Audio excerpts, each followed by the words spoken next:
On this video we're taking a look at our MLB best bets for the games that are happening on Thursday, April 7, 2022.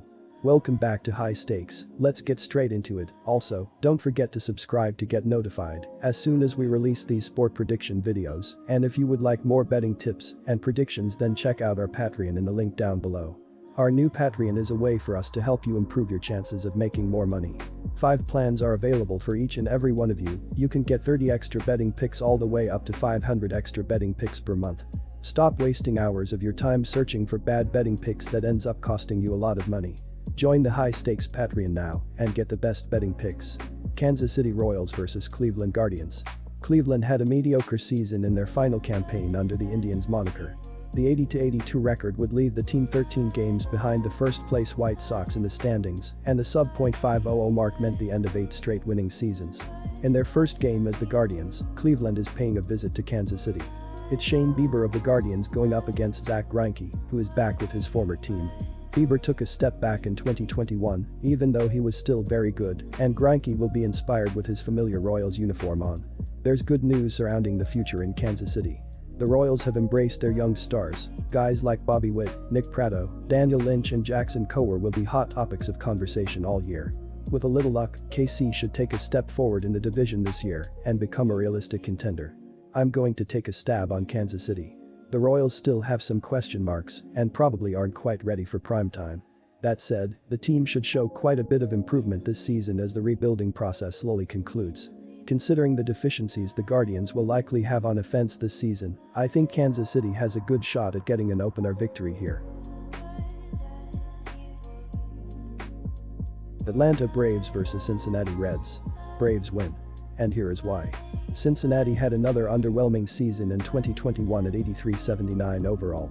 The Reds landed behind the Brewers, 95 wins, and the Cardinals, 90 wins, in the standings, going a combined 19-19 against both teams. The Reds fell out of the running with a bad first half in September at just 4-9 in their first 13 games. Cincinnati loses some key names from the roster this year, including Jesse Winker, Eugenio Suarez, Sonny Gray and Nick Castellanos. The Reds bolstered their ranks with a few nice adds, including Mike Minor, Jake Fraley and Tommy Pham. After a promising season in which they briefly looked like playoff contenders, the Reds took a step back this offseason and dealt away a number of key pieces to their roster. Gone are SP Sonny Gray, 3B Eugenio Suarez and of Jesse Winker via trade, and the team's leading hitter of Nick Castellanos, signed with the Phillies. This year's team will be a mix of the past and the future as the Reds try to compete in the NL Central. The past is best represented by longtime Red Joey Votto. Votto, the Reds' 38-year-old first baseman, hit 36 home runs last season with a .938 OPS. The Reds' future includes last year's Rookie of the Year Joey India. India hit 21 home runs last season and scored a team-leading 98 runs. India will look to cut down on his strikeouts this year, 142 in 2021, and improve his OBP. The strength of this Reds team will be their starting rotation, despite trading away Sonny Gray. Tyler Mahle and Luis Castillo will be backed by rookies Hunter Greene and Nick Lodolo to potentially give the Reds a solid top 4. C. Tyler Stevenson, who hit .286 as a rookie, will be charged with developing this relatively young staff. The Atlanta Braves begin defense of their title on Thursday night, but there will be one familiar face missing from the pregame ring ceremony. Atlanta parted ways with longtime team leader Freddie Freeman when they agreed to a trade for Oakland 1B Matt Olson. Olson represents a younger, slightly more powerful version of Freeman, but also a player that strikes out more and hits for less average. Atlanta quickly signed Olson to an extension to secure their first baseman of the future. The Braves were able to re-sign postseason hero Eddie Rosario and then added closer Kenley Jansen, formerly of the Dodgers, to an already stacked bullpen. World Series MVP Jorge Soler as well as another key piece of postseason success, Jock Peterson, also left via free agency, but the Braves are still primed to be among the best teams in the National League. Max Fried highlights a talented rotation along with Charlie Morton and Ian Anderson. The Braves will try to fill out the final 2 spots with any number of youngsters. Along with Jansen, the Braves added Colin McHugh from Tampa Bay to further strengthen their bullpen. Ronald Acuna Jr. should return in May or early June, which will immediately upgrade the lineup. I'm going to stay with the Braves here. I'm probably not going near Atlanta for a while, however, at least until we see what Olson looks like. In any case, the Braves will have Max Fried on the mound for this opener. He heads a 5-man projected rotation that started 106 games last year. Atlanta should be able to keep most games close with their top arms. If they can continue to provide runs, the team should also be well on their way to another deep playoff run. Los Angeles Angels vs Houston Astros. Angels win. And here is why. The Houston Astros are once again World Series contenders because of their offense that finished first in runs per game and batting average. The loss of Carlos Correa does hurt, but the Astros lineup is still loaded with Jose Altuve, Michael Brantley and Alex Bregman. The Astros pitching staff lost some arms, but the return of Justin Verlander helps, and Framber Valdez and Luis Garcia have a chance to balance out the staff. This is still a talented Astros team that can do damage, particularly on the offensive side. The Astros aren't going anywhere this season, even if most fan bases are preying on their downfall. Framber Valdez gets the ball, and he was 11-6 with a 3.14 ERA and 125 strikeouts last season. Valdez is 6-3 with a 4.01 ERA and 60 strikeouts in his career against the Angels. It starts with the fact that much of this lineup has remained intact. Houston had one of the best lineups in baseball, centered around talents like Alex Bregman, Jose Altuve, and Kyle Tucker.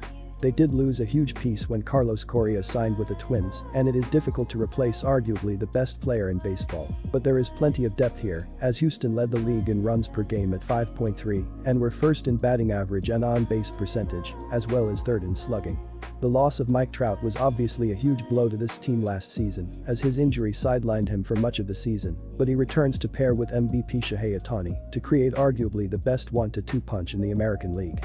Ohtani had a monster season last year, hitting 46 homers and posting a .965 OPS.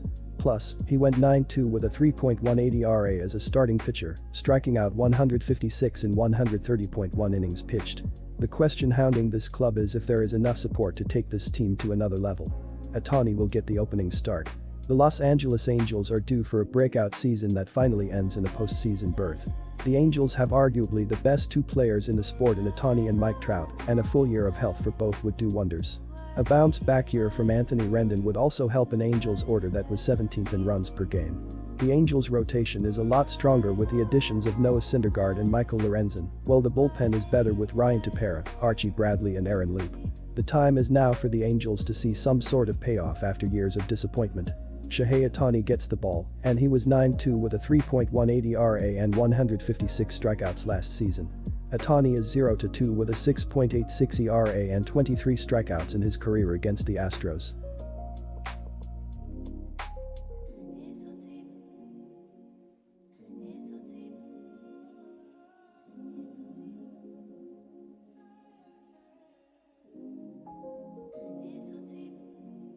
Disclaimer, no financial advice. The information on this channel is provided for education and informational purposes only, without any express or implied warranty of any kind, including warranties of accuracy, completeness, or fitness for any particular purpose. The information contained in or provided from or through this channel is not intended to be and does not constitute financial advice, investment advice, trading advice or any other advice. The information on this channel and provided from or through this channel is general in nature and is not specific to you the user or anyone else. You should not make any decision, financial, investment, trading or otherwise, based on any of the information presented on this channel without undertaking independent due diligence and consultation with a professional broker or financial advisory.